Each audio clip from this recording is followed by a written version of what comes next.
अब जो लोग कहते हैं कि हम सनातन धर्म के हैं, अब समझना पड़ेगा कि कौन सनातन धर्म का होता है और कौन नहीं, क्योंकि हर धर्म की बुनियाद है।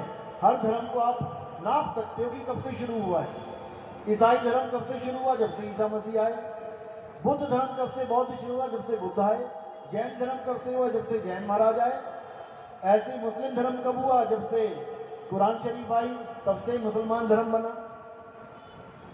अब हिंदुओं में कहते हैं हम सनातन हैं, यानी जिसका कोई आदि और अंत नहीं होता। सनातन का मतलब है जिसका कोई आदि अंत पता ही ना हो।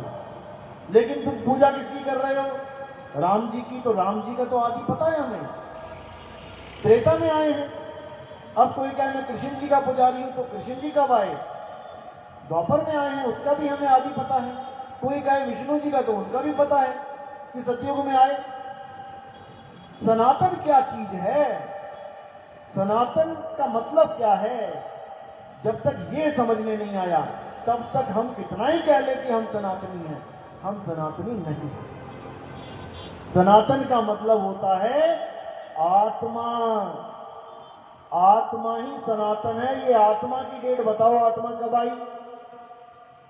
ये आत्मा की कोई डेट ही नहीं है, क्योंकि कृष्ण जी ने भी गीता में यही बोला कि हे अर्जुन, इस आत्मा का ना तो कोई आदि है और ना ही इसका कोई अंत है। तत्वदर्शियों ने इस दुनिया में दो प्रकार के तत्वों का वर्णन किया है, एक असत तत्व, एक सत तत्व। असत तत्व को शरीरों को, विद्या शरीरों को जानो, और सत तत्व आत्मा को जानो। शरीर तो शस्त्रों द्वारा काटा जा सकता है, अग्नि द्वारा जला जा सकता है, लेकिन हे अर्जुन, आत्मा ना तो किसी शस्त्र द्वारा काटा जा सकता है, ना अग्नि द्वारा जलाया जा सकता है, ना पानी द्वारा भिगोया जा सकता है, ना ही वायु द्वारा सुखाया जा सकता है। तो जब वो उसको कोई कुछ कर ही नहीं सकता, तो उसका अंत कब होगा? कभी नहीं। जो आत्मज्ञानी हैं असल में वो सनातनी हैं, और जो शरीरों के ज्ञानी हैं वो असत्य के ज्ञानी हैं। वो सनातन कभी सपने में भी ना सोचे अपने आप को। तो इसी को समझाते हुए कबीर साहब ने भी यही भेद खोले कि जल में नीन प्यासी मुझे देखती आवे, हांसी आत्म ज्ञान बिना नर भटके, कभी काबा कभी काशी। मुसलमान काबे को दौड़ते हैं और हिंदू काशी को दौड़ते हैं, लेकिन दौड़ना कहां था? आत्मज्ञान के लिए, कि मुझे कोई ऐसा गुरु मिल जाए जो मुझे आत्मज्ञान बता दे, मुझे मेरा ज्ञान बता दे, मैं कौन हूं। क्योंकि जब तक हमने ये नहीं समझा कि मैं कौन हूं, जब तक हम परमात्मा को भी नहीं समझ सकते, क्योंकि परमात्मा को हमने कभी देखा नहीं। अब हमने ऐसा गुरु धारण करना है जो मुझे मेरा ज्ञान करा दे, क्योंकि जो परमात्मा है वही मैं हूं, जो तू सो हम, लेकिन हम जान नहीं पा रहे हैं। इसी को बोला गया कि हे अर्जुन, आत्मा में ही परमात्मा का वास है। परमात्मा और आत्मा कभी भिन्न हो ही नहीं सकते। लेकिन जब तक भेदी गुरु ना मिले, हम हमेशा इसी आभास में रहते हैं कि परमात्मा हमसे भिन्न है। जैसे तिलों का तेल तिल से अलग हो ही नहीं सकता, ज्यों तिल माही तेल है, और ज्यों चकमक में आग, तेरा साईं तुझ में है, जाग सके तो जाग। तुझ में है यानी मुझ में है का मतलब मुझसे भिन्न तो वो है ही नहीं, लेकिन कोई ऐसा मिले तो सही जो मुझे मेरा ही ज्ञान करा दे, तभी तो मैं अपने आप में ढूंढूंगा। जितने भी मिल रहे हैं मुझे ते ही बता रहे हैं कि मैं शरीर हूं, और मुझे शरीरों के अंदर ही ढूंढवा रहे हैं परमात्मा, कभी मिलने वाला नहीं है। शरीर तो एक पिंजड़ा है, और इस पिंजड़े में एक तोता रहता है जिसको जीव कहते हैं, जीवात्मा। पिंजड़ा 10 दरवाजों का है और जीवात्मा उसमें बैठा हुआ है, यानी तोता पिंजड़े में बैठा हुआ है। अब जो भी मिल रहा है वो तोते को पिंजड़े का स्वरूप बताता है कि तुम आदमी हो, तुम औरत हो, तुम्हारा भगवान भी आदमी और औरत है, आज तक हम किसकी पूजा करते आए हैं? आदमी और औरत की। हमारे सत्संग में पिछली बार एक रविदास महाराज जी की एक शिष्या आ गई, बैठ गई, तो बात चली, बातों में बातें चलती रही। तो मैंने केवल एक सवाल पूछा कि ये बताओ कि आप जिसकी पूजा करते हो, वो मूर्ति पूजा करते थे रविदास जी की। मैंने उनको ये बोला कि रविदास जी आदमी हैं या औरत हैं, बस मुझे इतना बता दो। अब वो परेशान हो गई कि भाई ये क्या पूछ लिया, क्योंकि थोड़ी ही देर पहले मैंने उसको गीता का ज्ञान समझाया था, जिसमें साफ बोला गया था कि हे अर्जुन, तू और मैं शरीर नहीं है। शरीर क्या है? आदमी का शरीर या औरत का शरीर? आदमी का औरत का शरीर तो कपड़े हैं जो जीवात्मा ने धारण किए हैं। जीवात्मा ने कपड़े धारण किए, ना कि जीवात्मा कपड़े है। वो तो कपड़ों को छोड़ के एक दिन चला जाएगा। तो जब जीवात्मा कपड़े नहीं है तो मैं कपड़े कैसे हो गया? रविदास जी कपड़े कैसे हो गए? यानी शरीर। कबीर साहब कपड़े कैसे हो गए? कृष्ण जी कपड़े कैसे हो गए? जो खुद कह रहे हैं हे अर्जुन, ये शरीर तो कपड़े हैं, हम और तुम तो आत्मा हैं। तो जो अपने आप को कपड़ों से अलग समझ रहा है, वो कपड़ा कैसे हो सकता है? तो जब वो कपड़े नहीं है तो हम कपड़े कहां से हो गए?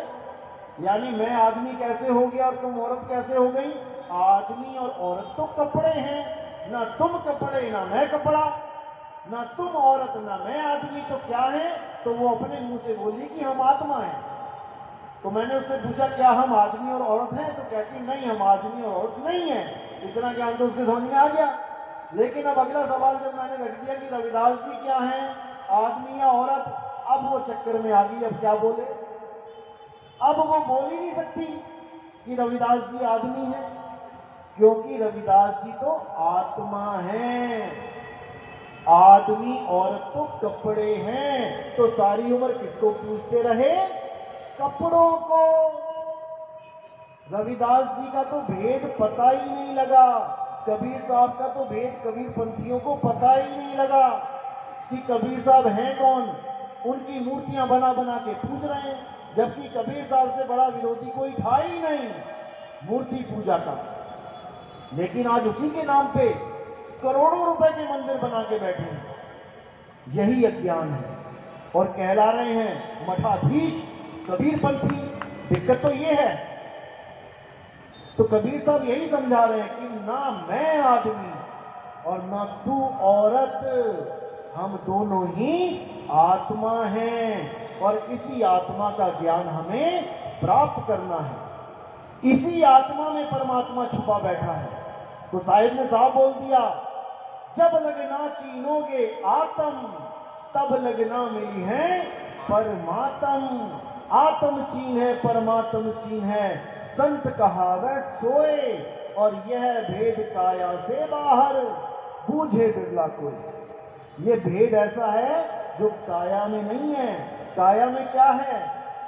लीवर है, किडनी है, गुर्दे हैं, हड्डियां हैं, मांस है, खून है, लार है।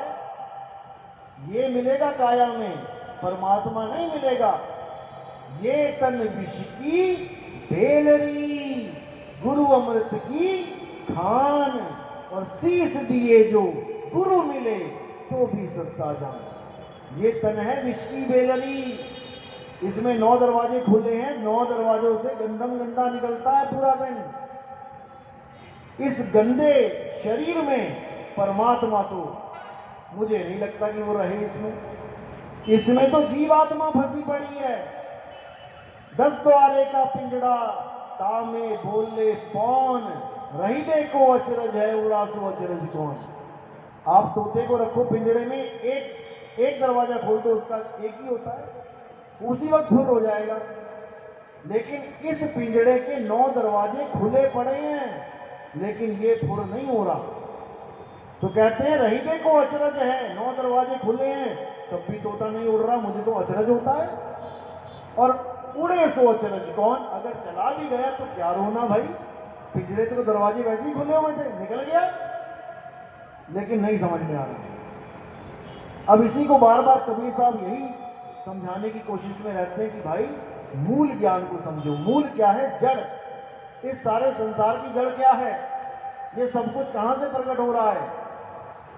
आत्मा से ही होता है सब कुछ। आत्मा से ही तुम्हारे बॉडी में करंट आ रहा है, आत्मा से ही तुम्हारा शरीर चल रहा है। ये मुर्दा शरीर, इसको आत्मा ही चला रही है। जैसे ये पंखे हैं, इनको करंट चला रहा है। कब तक चलाएगा? जब तक करंट इसके साथ अटैच है। जैसे ही करंट अलग हुआ, ये पंखा चलता चलता रुक जाएगा। जब ये रुक जाएगा तो हम कहेंगे कि ये मर गया, क्योंकि चलना बंद हो गया। जैसे आदमी चल रहा है तो हम कहते हैं जीवित है, और आदमी चलना बंद हो जाए, गिर जाए, हम कहते हैं मर गया। अब ये पंखा बिजली जाने के बाद हम कहते हैं मरा हुआ है, लेकिन बिजली के समय हमें लगता है कि जीवित है, जबकि ये अभी भी मरा हुआ है। केवल करंट की वजह से चलता हुआ दिखाई दे रहा है। जैसे किसी की कोई कार है, अब कार में जब तक ड्राइवर नहीं बैठा है तब तक वो खड़ी हुई है, पड़ी हुई है, मुर्दा है। अब जैसे ही ड्राइवर बैठा, अब वो जिंदा हो जाएगी। हॉर्न बजने लग जाएगा, इंजन चलने लग जाएगा, टायर घूमने लग जाएंगे, पेट्रोल खाएगी, धुआं निकालेगी। वही ये गाड़ी कर रही है। आंखें देख रही हैं, कान सुन रहे हैं, मुंह बोल रहा है, नाक सूंघ रही है। उसके बाद पेट्रोल रूपी अन्न खा रही है और धुआं रूपी निकाल रही है। ये गाड़ी लग रहा है तुम्हें चल रही है, कार चल रही है, तो तुमने कह दिया जीवित है, जबकि कार तब भी मृत है। केवल ड्राइवर की वजह से उसके सारे पार्ट्स काम कर रहे हैं, इससे ज्यादा कुछ नहीं। जैसे ड्राइवर ने वो मुर्दा कार, जो चढ़ने से पहले मुर्दा ही थी, पड़ी हुई थी कहीं कोने में, ड्राइवर बैठा, वो कार जिंदा हो गई। ड्राइवर ने उसको छोड़ा, वो फिर मुर्दा हो गई। इसी तरह हमारा ये शरीर है। जीवात्मा इसको चला रही है तो हमें लग रहा है हम जीवित हैं, और जैसे जीवात्मा इसको छोड़ देती है हम कहते हैं मर गया, मर गया, मर गया, जबकि ये पहले से ही मरा हुआ है।